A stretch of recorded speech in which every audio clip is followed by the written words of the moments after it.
Nobel জয়ী doctor Mohammad ইউনূসের নেতৃত্বাধীন অন্তর্বর্তী সরকার দায়িত্ব নিয়েছেন ৩ মাস হলো, কিন্তু এরই মধ্যে নানা পক্ষের দাবি নিয়ে চতুর্মুখী চাপে পড়েছে সরকার। একদিকে রাজনৈতিক দলগুলোর নিরবচ্ছিন্ন নির্বাচনের দাবি, অন্যদিকে উপদেষ্টা পরিষদে নিয়োগকৃত ব্যক্তিদের নিয়ে সমালোচনা, দ্রব্যমূল্যের লাগামহীন বৃদ্ধি এবং সামাজিক যোগাযোগ মাধ্যমে ক্রমবর্ধমান সমালোচনা, এসব মিলে সরকারকে সামনে দাঁড় করিয়েছে এক কঠিন পরীক্ষার মুখোমুখি। সাম্প্রতিক সময়ে শিক্ষার্থীদের বিভিন্ন দাবি দেওয়া নিয়ে সরকারের উপর চাপ ক্রমশ বৃদ্ধি পাচ্ছে। শিক্ষার্থীদের আন্দোলন সামাল দিতে মাঝে মধ্যেই হিমশিম খেতে হচ্ছে সরকারকে। পরীক্ষা না দিয়ে এইচএসসিতে কয়েক বিষয়ে ছাত্রদের অটোপাসের আন্দোলন সফল হওয়ার পর শিক্ষার্থীরা যেন হালে পানি পেয়েছে।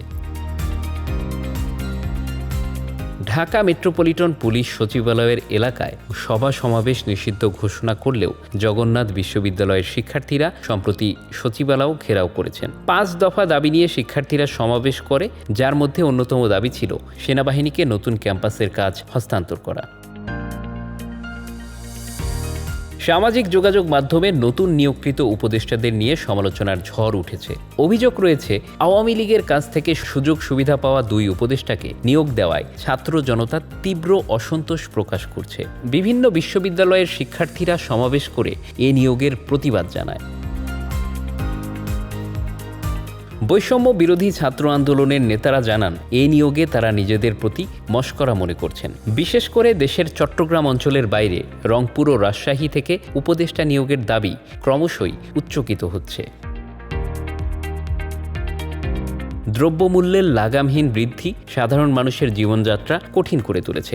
আগস্ট মাসের তুলনায় সেপ্টেম্বরে কিছুটা কমলেও অক্টোবরে খাদ্য মূল্যস্ফীতির হার বেড়ে 12.63% পৌঁছেছে। ফলে দৈনন্দিন জীবনে সংকটে পড়েছে দেশের মানুষ। এ বিষয়ে সরকারের বিরুদ্ধে অক্ষমতার অভিযোগ তুলেছেন সাধারণ মানুষ। বিএনপি ও অন্যান্য রাজনৈতিক দলগুলো নির্বাচনের দাবি জানাচ্ছে। দলগুলোর বক্তব্য, দেশের সংস্কার কাজ রাজনৈতিক সরকারের দ্বারাই সম্পূর্ণ হওয়া উচিত। যদিও সরকারের উপদেষ্টারা বলছেন, শুধু নির্বাচনের জন্য দেশের মানুষ জীবন বাজি রাখেনি। কিন্তু বিরোধী দলগুলো তাদের দাবিতে অটল। নির্বাচনের জন্য একটি রোডম্যাপ ঘোষণা করার আহ্বান জানিয়েছে বিএনপি।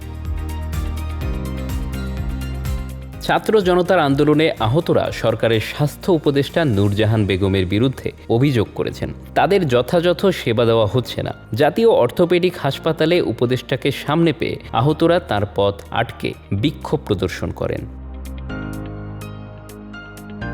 প্রাইভেট বিশ্ববিদ্যালয়ের শিক্ষার্থীরা সরকারকে সমালোচনা করে বলেছেন, নিয়োগকৃত উপদেষ্টাদের মধ্যে বেসরকারি বিশ্ববিদ্যালয়ের শিক্ষার্থীদের অবদান অবহেলিত হচ্ছে। Private university students alliance of Bangladesh বা পুশআপ প্ল্যাটফর্মে তারা জানিয়েছে, অন্যায় হলে তার বিরুদ্ধে অবস্থান নেবেন। দেশে সামাজিক অপরাধ বেড়েই চলেছে। নানা উদ্যোগ নিলেও এসব সমস্যার লাগাম টানতে বেগ পেতে হচ্ছে সরকারকে।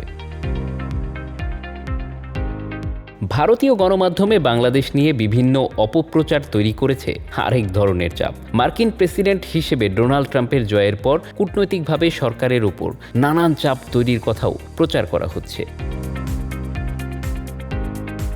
সংশ্লিষ্টরা বলছেন, সরকারের উচিত দ্রুত একটি নির্বাচনী রোডম্যাপ ঘোষণা করা, যাতে দেশের জনগণের সমর্থন পেতে পারে।